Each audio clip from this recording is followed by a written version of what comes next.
एक बार का जिक्र है इटली के शहर वीरोना की गलियों में दो अजीम खानदान कैपुलेट और मोंटीगो अपनी अपनी ताकत और रौब के साथ रहते थे।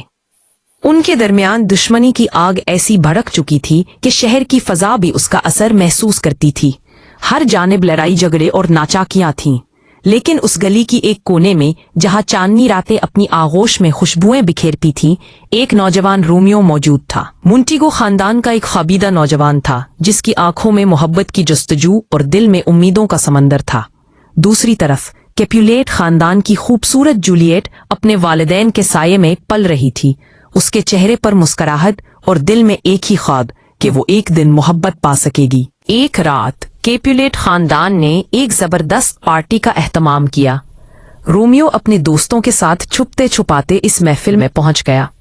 जो ही उसकी नजर जूलियट पर पड़ी, ऐसा लगा जैसे वक्त थम गया हो। इसकी आंखों में चमक और दिल में धड़कनें तेज हो गईं। जूलियट की मुस्कुराहट ने रोमियो के दिल में मोहब्बत की एक नई शम्म जला दी। लेकिन जब दोनों ने अपने खानदानों की हकीकत जानी तो उनके दिलों में एक लतीफ मोहब्बत की कहानी का आगाज हुआ। मोहब्बत की इस कहानी में एक नई पेचीदगी पैदा हुई जब रोमियो और जूलियट ने एक पादरी के पास जाकर खामोशी से शादी कर ली। पादरी ने उम्मीद जाहिर की कि उनकी मोहब्बत शायद दो खानदानों के दरमियान सुलह का बायस बनेगी, लेकिन तकदीर ने उन्हें एक और इम्तिहान में डाल दिया।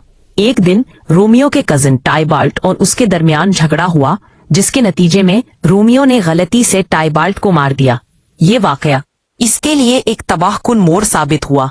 शहर के हाकिम ने उसे वीरोना से जलावतन कर दिया। जूलियट और रोमियो एक दूसरे से बिछड़ गए और दोनों के दिल में दर्द की एक लहर दौड़ गई। जूलियट के वालिदैन ने उसकी शादी एक और लड़के पेरिस से तय कर दी, जिसने उसके दिल को कुचल दिया। बेबसी में उसने पादरी से मदद मांगी। पादरी ने एक खतरनाक मंसूबा तैयार किया। जूलियट को एक खास दवा पीनी थी जो उसे मुर्दा जैसा बना देती।